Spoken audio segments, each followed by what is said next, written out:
Good morning. I have notes today. Uh-oh, Barbara's got notes. In looking at this idea of Mother's Day, what I want to do this morning is acknowledge those who have mothered something that is precious to me. And that is this teaching. And so I want us to have an opportunity to look at the mothers of New Thought and take a journey of where we had to go to get to where we are today, to where we can walk into a center for spiritual living and have someone say so easily, God is inside of you, anything is possible. You are perfect, whole, and complete just the way you are. And in looking at this lineage of women, I decided to go back to a pretty beginning point, which was when God was a woman. God was not always a man. Truly, God is not man or woman, but back about 18,000 years ago, the divine was worshipped as feminine. And this is a small stone carving of what was called the goddess, what was called the Great Mother. And they weren't big, they were little, and they would be carried with people like a talisman, like a token, is that the word? Totem, as a totem of the divine. And if you look at it, this is a pretty beefy woman. This is a pretty ample woman, which symbolizes prosperity and abundance. That there was more than enough. And that this idea of giving birth and having life come forth from you was held in awe. And it was seen as the givingness of life to all of life. If you notice the front view, there is no face, because there's no face on the divine. And the breasts are very ample so that there's plenty of milk for the babies. The hips are very wide for the birthing process. And that this was seen, this idea of a divine maternal was held as the idea of deity, or of the greatest idea of spirituality people could come up with. And so we started there with an idea of the Divine Mother, and I got to tell you, it didn't stay forever. For that matter, it kind of relatively quickly, turned into a Divine Father. And, I think the Divine Mother was nicer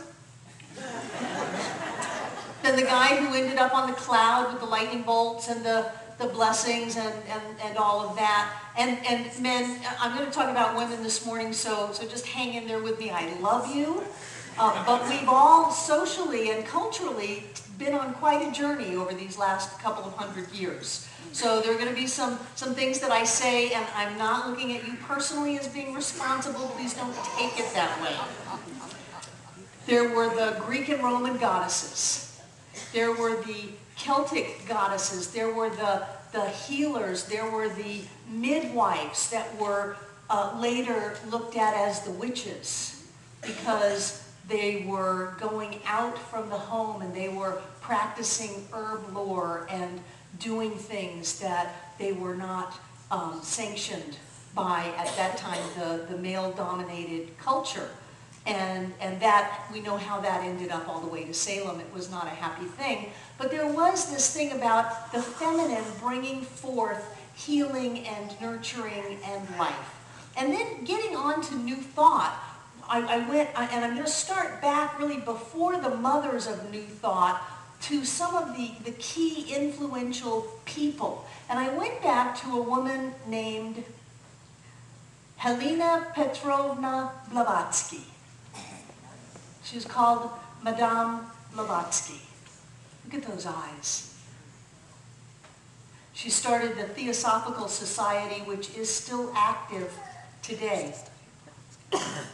She was born in 1831, almost 200 years ago. And she brought the ideas of karma and reincarnation to the West. She traveled around the world, and she was very involved in ideas that were Buddhist and Hindu, and she brought them to the West, and she was teaching people about those things. She had followers all over Europe, in India, in the US, and the thing that I was most taken by her is the impact that she had on India as a country. Because she had an agent in India named Annie Besant. And Annie joined the Indian National Congress and started moving into this idea of home rule. It was the Home Rule League that ended up creating the freedom of India from the British. Madame Blavatsky influenced Gandhi and Thomas Troward. So we're looking back, I mean, we're up there to the great-great-great-grandmothers back there. But the influence that women had on India becoming a free nation. Wow. We talk about changing the world. We're going to see how the world has already been changed by the power of these very courageous women. After the Civil War in this country, 3 out of the 4 major religions that started in the United States were started by women. The Seventh-day Adventists were started by Ellen White and her husband. Christian Science was started by Mary Baker Eddy. And Mary Baker Eddy did it all by herself, working purposefully into her 89th year. She did it at a time when women were supposed to be decorative, domestic, and dependent. And Mary Baker Eddy started a movement that ended up changing our lives. She said, health is not a condition of matter, but of mind. And she was the one who started the teaching that now is best known for its lack of agreement to go to medical doctors. But it was so much more. She started it at a time when there were no antibiotics and surgical procedures were barbaric at best. And she said there's a power within you that can heal you. And she created these things called practitioners that would do mental treatments and people would receive healings. And the interesting thing about Mary Baker Eddy and every other person I'm going to talk about is that she herself began with a physical healing. She herself was healed by a man named Phineas Parkhurst Quimby, who went and saw a man named Antoine Mesmer, who did mesmerizing. Mesmerizing is a form of hypnosis. And this was at a time when there were no televisions and no movies, and the only book you ever usually got your hands on was a Bible, and it wasn't even often always read for inspiration. It kept who was alive and who was dead and when people got born and all of that. And they would go and they would see people. And so there's this guy, Antoine Mesmer, mesmerizing a farmhand. And the farmhand would go into trance, and he would channel what the person needed for a healing. Sometimes it was an herb, sometimes it was an activity, but we all know that's all secondary causation. It wasn't the herb, it wasn't the activity. They would get healed. And Quimby saw that and ran with it and said, there is a power that connects us to each other, and there is a power that heals, and anybody can use it. Mary Baker Eddy went to see Quimby, she got healed, and she started Christian Science. And there's a lot more to the story than that, but that's as far as we're going to go. And then there was New Thought. There was Unity in 1889 with Myrtle and Charles Fillmore, and Divine Science in 1888 with the 3 Brooks sister and Melinda Kramer. And what I want us to know is that this was a time that the country was ruled by men. And again, this is not a personal attack on anybody. This is a statement of culture. That men ruled everything. They were in the pulpits. They ruled the home. Women could not own property.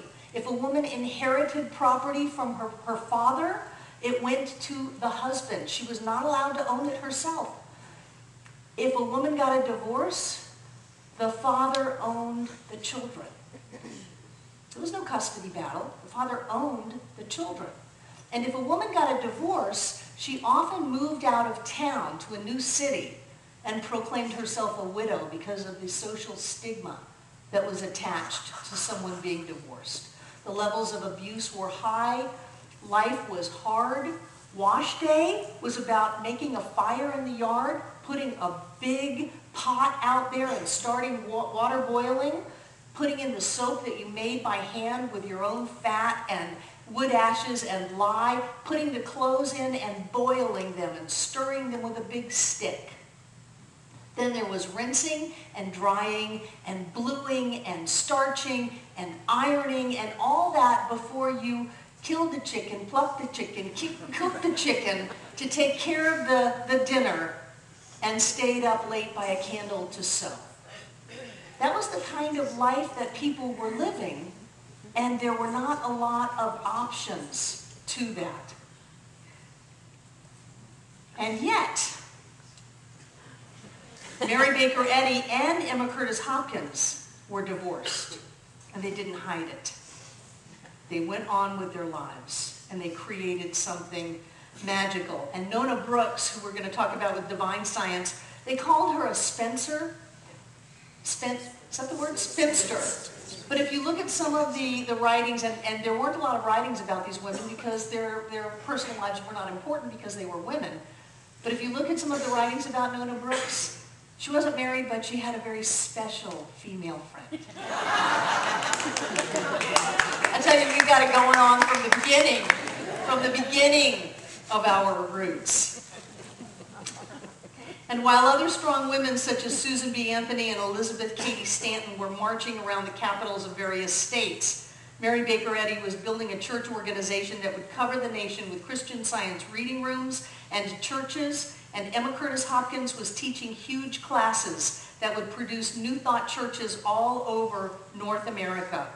Each of them believed that every man and woman had an inner power which would respond to truth and eventually overcome all obstacles. And that is not to say that the women who created this New Thought movement were not involved in political issues. They were very involved in the abolitionist movement. They were very involved in women's suffrage, which was the women's right to vote. For that matter, a lot of leaders in New Thought and leaders in those movements were the same people, and they were women. And there's a lot that we have gone through. I am very grateful for those who have walked the path before me. But how can you do anything different if you believe that God is inside of every person? How can you say that this person is a second-class citizen and should not have all the rights and privileges thereunto appertaining than anybody else? If you think that, then you don't understand this teaching. And so not only were they bringing forth an idea that women were equal citizens, but African Americans were equal citizens, Native Americans were equal citizens. No matter what your economic status, you were equal to everyone else. And it was a bold new concept that brought forth a bold new world. Through their work, and just to throw out some of the dates to get a sense of where we are in our country, in 1985, slavery was abolished with in 1865, hello, slavery was abolished with the 13th Amendment of the U.S. Constitution. In 1870, the black man got the right to vote with the 15th Amendment to the Constitution, albeit it was very difficult for those men to actually cast a vote. And it wasn't until 1920 that all women received the right to vote with the 19th Amendment to the Constitution. Now, by the time we get to 1920, our New Thought movement is alive and well, and that was all done with women not even having the right to vote. So let's go to who I think is the mother of New Thought. She is called the teacher of teachers, and she is Emma Curtis Hopkins. We fondly call her Emma. And Emma Curtis Hopkins was a student of Mary Baker Eddy. And in the first 2 years, they got along great. Emma was editing the Christian Science journal. She was teaching classes. She was Mary Baker Eddy's right-hand girl until Emma had her own mystical experience. And then she had the nerve to say that I have seen God face to face. At which time Mary Baker Eddy kicked her out. And Emma said all things in perfect order. And so she left. She left Christian Science, Mary Baker Eddy in Boston. She left her husband and she left her son. And she went to Chicago to do her work. And inside of the first year in Chicago, she started teaching classes. She had 37 students in that first class. She opened the Hopkins Metaphysical Association. And these are just 3 of the students, of those 37 students. A woman named Helen Williams, who took New Thought to Florida, for which I am deeply grateful. A woman named Frances Lord, who was a women's rights activist. And this is in 1886. A doctor, Dr. Alice Stockham, who was a beginning person who dealt with women's health issues. Women couldn't be doctors in 1886. They weren't accepted into medical school. So she had to be rejected from all of these medical schools until one school would take her. And then she had to put up with being the only woman in the medical school so that she could do something in the world that the world said she couldn't do.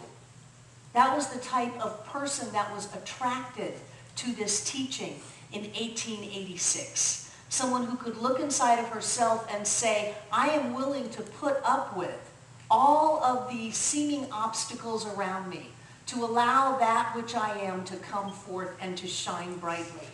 These are the shoulders of the women upon whom we stand. In the first year, Emma had had over 600 students in Chicago.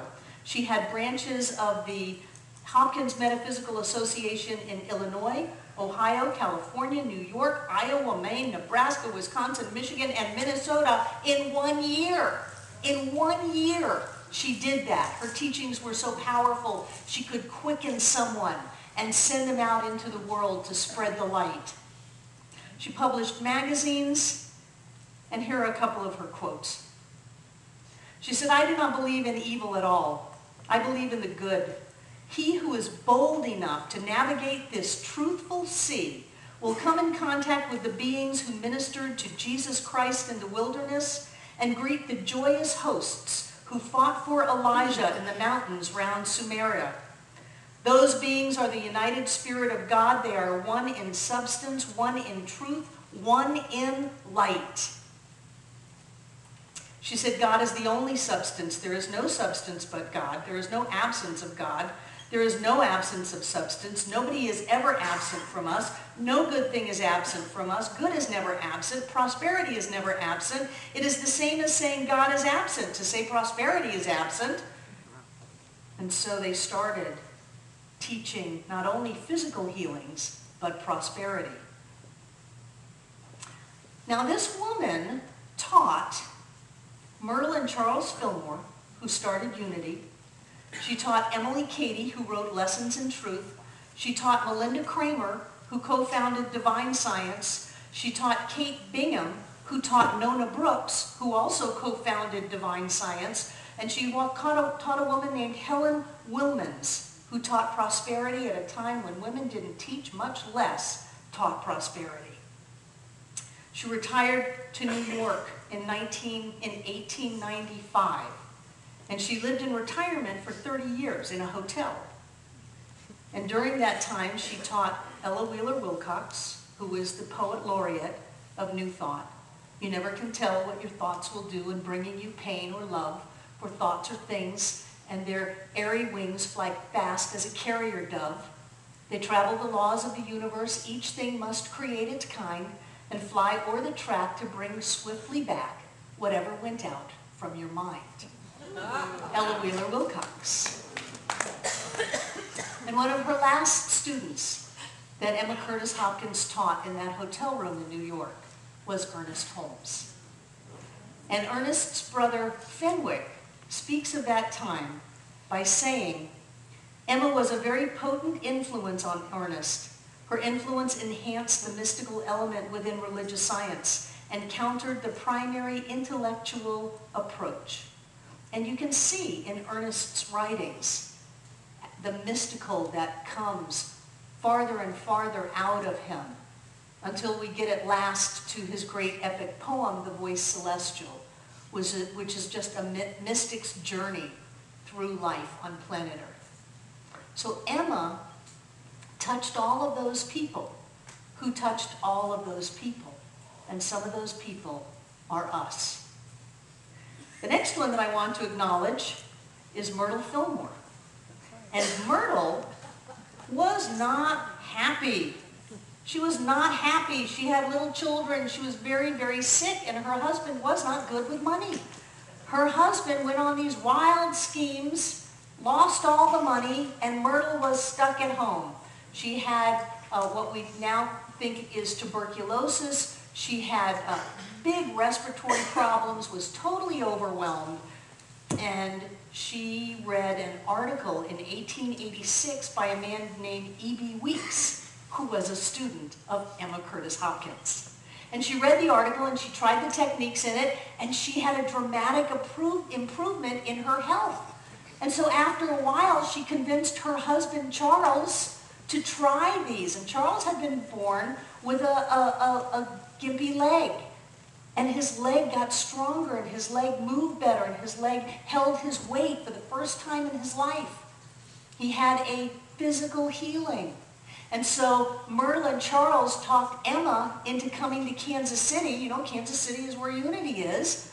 And she taught classes, and they talked her into coming to Kansas City twice that first year. They went through all of her classes, and she ordained them, and they started Unity.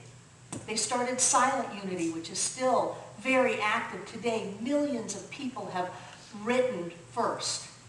We didn't have phones when I'm talking about. We didn't have phones, much less the internet. Trains were new. We didn't have phones, so people would write letters and ask Silent Unity for prayer support, and they would get healed.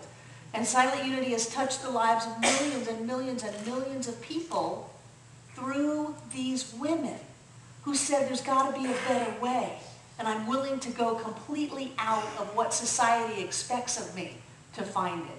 My kind of girl. The next one is Emily Cady, and she wrote a book called Lessons in Truth. This is in the 1800s that sold over 1.5 million copies. 1.5 million copies of Lessons in Truth. And who did she study with? Emma Curtis Hopkins. She studied with Emma. The next person is Melinda Kramer. She co-founded Divine Science, and up until recently, Divine Science was a big movement. It was a very big movement. And she was the one who changed the ideas that we teach from just saying that matter doesn't exist at all, which was Emma Curtis Hopkins and Mary Baker Eddy. And Divine Science came along and said, well, of course matter exists, but it exists in spirit. And spirit exists in it. So we don't have to try to pull away from life to be spiritual. We can find God in the midst of it.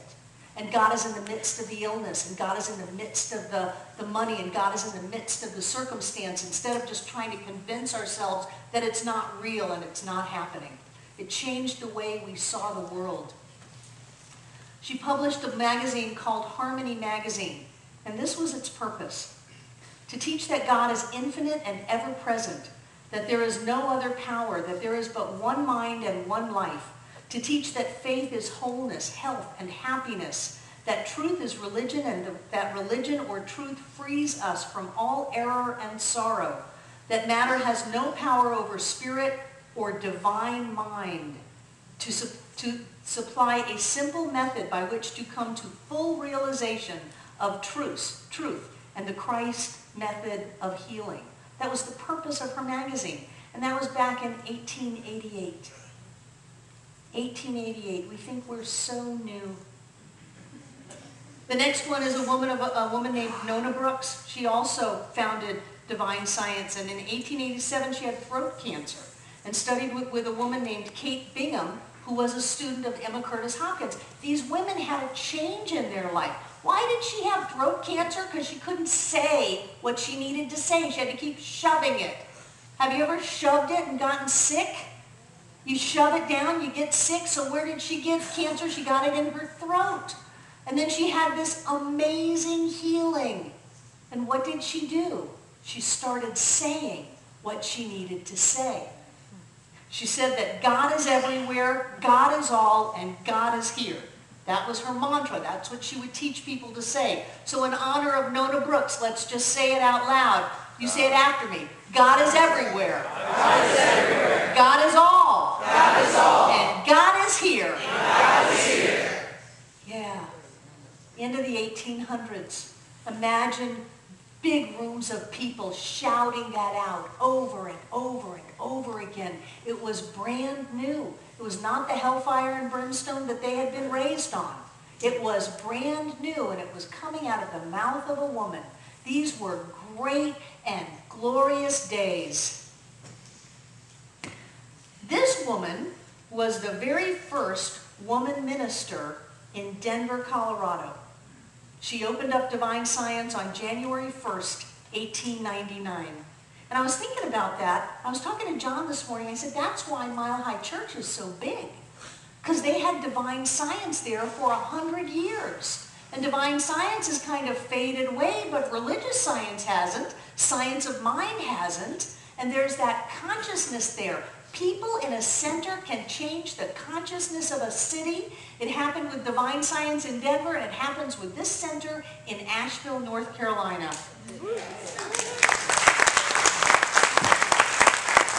This is the woman who ordained Ernest Holmes. Yeah. And then there's one last woman that is often overlooked, but she caught my heart. Her name is Helen Wilmans. She was not like the other New Thought teachers because she was born dirt poor. The other ones had some level of education.